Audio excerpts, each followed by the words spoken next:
le podcast qui risque de te donner le goût de toi.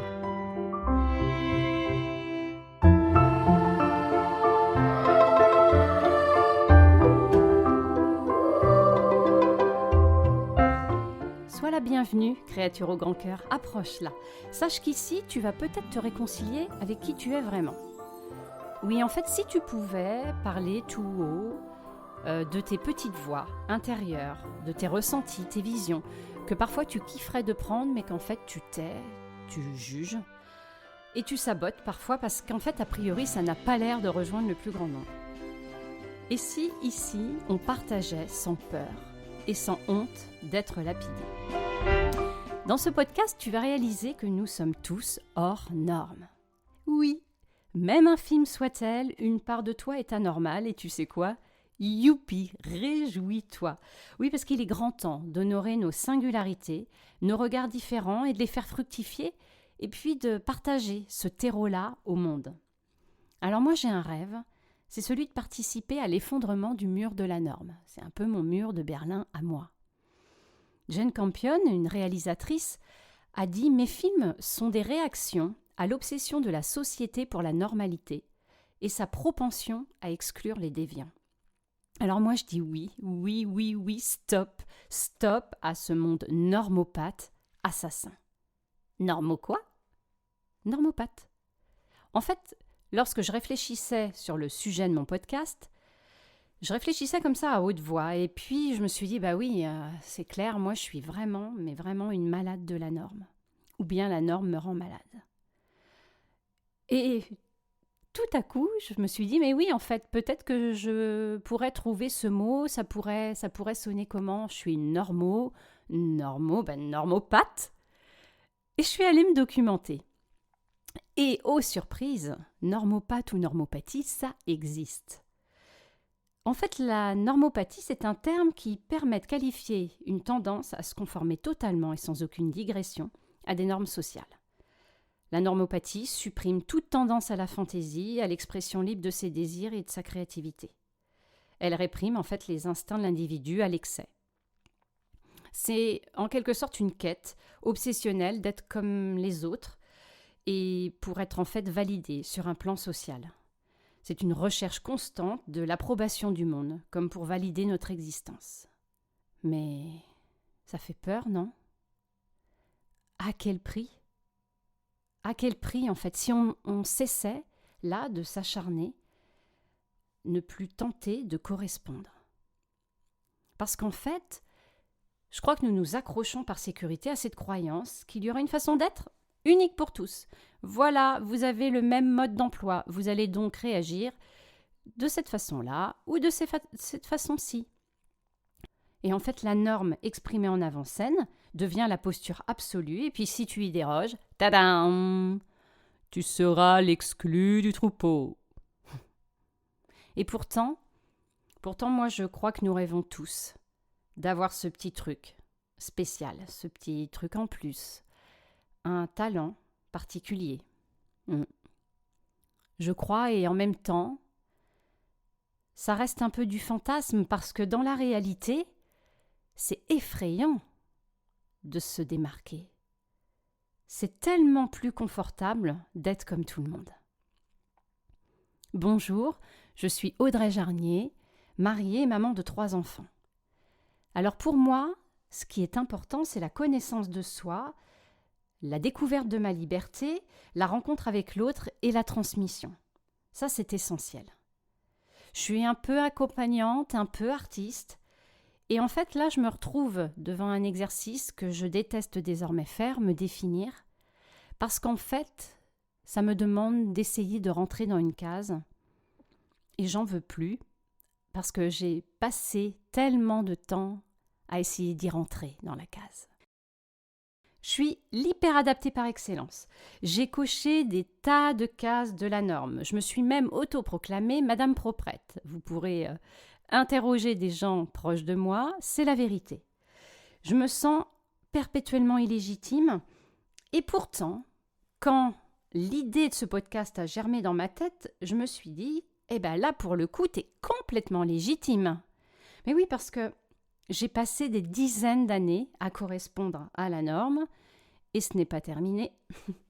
Et j'ai pensé, en fait, à cette période, sans trop de conscience, ou plutôt non, je crois qu'en fait, je ne pensais pas. C'est terrible, hein. Je passe peut-être pour une idiote, voilà. Je m'expose, mais je ne pensais pas. J'appliquais comme une bonne élève. J'appliquais et je respectais ce qui, soi-disant, devait se faire. Un petit peu comme la vie, c'est comme ça en fait, hein, ça ne se discute pas. Et je crois que derrière ça, je pensais atteindre une sorte de Graal, certaine que j'achetais une paix intérieure en correspondant exactement à ce que l'on attendait de moi. Et puis, je crois que derrière, c'était peut-être être sûr d'être toujours aimé. Mais derrière ça, ou après ça, il y a un réveil. Un réveil douloureux. Un réveil douloureux parce qu'en fait, tu te rends compte un jour qu'il y a comme un faux moi greffé, comme une seconde peau sur ton vrai moi. Et tout à coup, ça te procure une sensation de vide immense. Un hurlement à l'intérieur désespéré qui est impossible à faire taire et surtout impossible à ne plus entendre.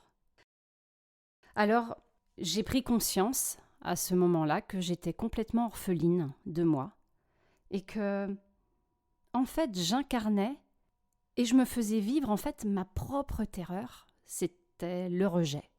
Alors forcément, à ce moment-là, j'ai commencé à me décoder. En fait, ce qui me tétanisait, c'était l'idée de me découvrir, mais surtout d'afficher qui j'étais réellement. Comment on allait percevoir ma vraie image. Et j'avais la sensation d'être comme un imposteur de moi à moi et un imposteur face au monde qui m'entoure. Et dans cette terreur, tu es complètement bloqué parce que tu sens que c'est une question de vie ou de mort. Tu sens que tu ne peux plus ne rien faire parce que c'est vital. Et qu'en même temps, si tu avances, il y a comme un véritable risque aussi de vie ou de mort. Et ce risque, il se ressent de façon organique parce qu'en fait, ton corps se fige, ta créativité est complètement anesthésiée et ça te fait plonger en fait dans des abysses. Et puis tu es tout à coup assailli d'un flot de questions. Mais qui suis-je réellement? Comment moi je fonctionne? Tu te retrouves là avec une notice ou un mode d'emploi vierge. Et en fait, c'est à toi d'y noter tes rouages. C'est à toi de comprendre tes mécanismes. Et c'est effrayant parce que l'on est adulte à ce moment-là. Et puis, tu te remets en question en fait. Ce que j'aime, est-ce que j'aime réellement? Et ce que je n'aime pas, est-ce que je ne l'aime pas réellement? Qu'est-ce qui m'appartient et qu'est-ce qui ne m'appartient pas? Et alors tu te poses la question de tes besoins, de quoi ai-je besoin? Qu'est-ce qui me nourrit dans le sens qu'est-ce qui va me permettre de m'élever, de grandir? Et à la finale, c'est la question de quel est le sens de ma vie. Alors forcément, là il était question pour moi de courage et de terreur, tout ça en même temps. Et je me suis dit, en fait, moi, je ne veux pas m'éteindre de tristesse ou d'épuisement, mourir de ne pas être moi. Et ça, c'était important parce que je suis sensible à ça chez les autres, je connais ça autour de moi, je ressens ces parties mortes ou mises de côté chez quelqu'un. Et je vois l'impact psychologique et puis l'impact sur le corps physique. L'ampleur que tout ça peut prendre. Et ma plus grande terreur, à moi, c'est de me faner et de devenir un être aigri, polluant la vie des autres. Je redoute de devenir aigri. À travers ce grand plongeon, en fait, j'aimerais pouvoir dépasser cette trouille qui parle ainsi, et si je raconte des conneries, et si ce n'est pas assez complet, et si je ne vais pas être à la hauteur. C'est ça, en fait. Qu'est-ce que je vais devenir si je ne suis pas à la hauteur? Moi, la madame proprette épuisée, qui a jeté l'éponge. T'arrêtes de faire la parfaite, là? Pas tout à fait encore.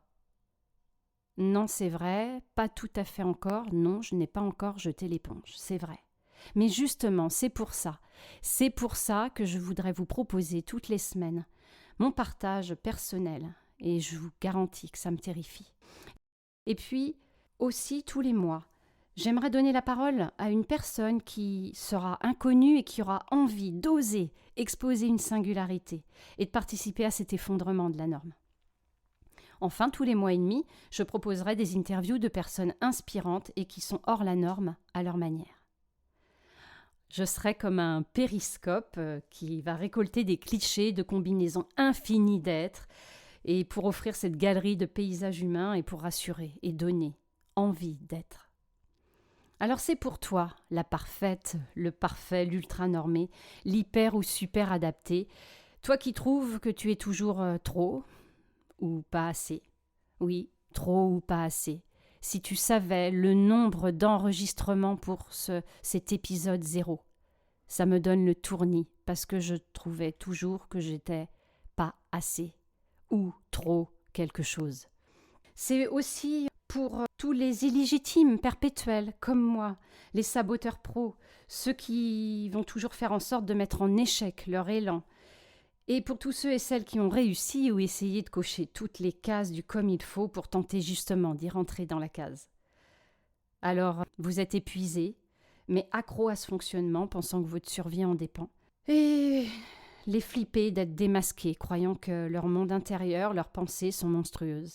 Résultat, tu es épuisé, je suis épuisé, tu te sens vide, sans jus, et tu traverses la vie comme si tu étais à côté de toi, avec pas de feu à l'intérieur et si peu de joie. Mais en fait, ce vide, cette mélancolie, elle est là, la monstruosité. La monstruosité, c'est d'être étranger à soi.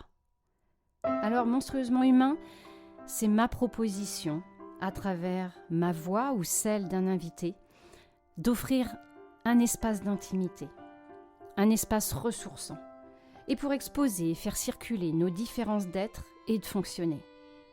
Car en fait, rien de plus anormal que d'être obsédé par la normalité. Ce podcast, c'est une relation où vous et moi allons évoluer ensemble. Oui, moi je vais évoluer parce que je sais pertinemment que ce que je vais faire là, ici, aujourd'hui et bien d'autres fois ne sera pas parfait. Et ça, c'est terrifiant. Donc je vais évoluer, grandir à travers ça et j'espère que je vous permettrai aussi de grandir. Ce podcast, ce sera aussi un espace d'apaisement pour ne plus se sentir monstrueux, mais plutôt faisant partie d'une humanité. Chacun pourra y retrouver peut-être une légitimité d'être. J'ai envie, dans ce podcast, de questionner des normes.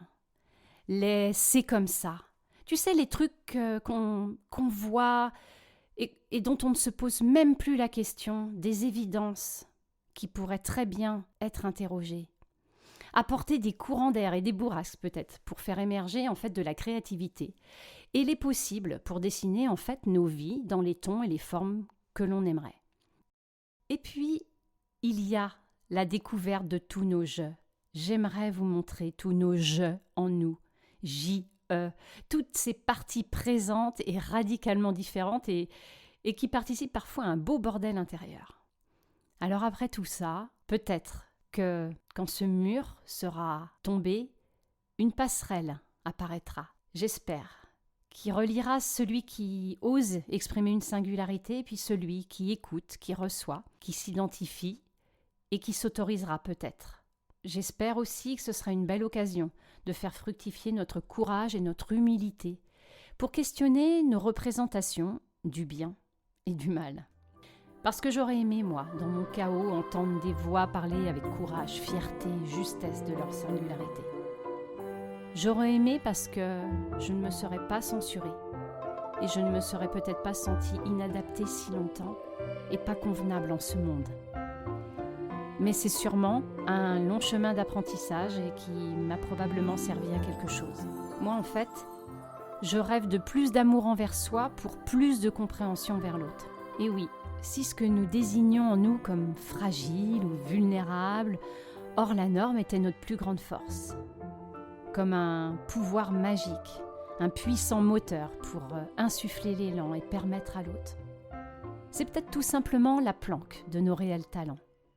Alors à travers des témoignages de parcours personnels que j'ai pu entendre, je me suis rendu compte que ce que j'aime et ce qui m'inspire le plus dans ces histoires, ce sont les échecs, les témoignages de doute, les réactions bizarres, les égarements, les pétages de plomb, les audaces, les remises en question.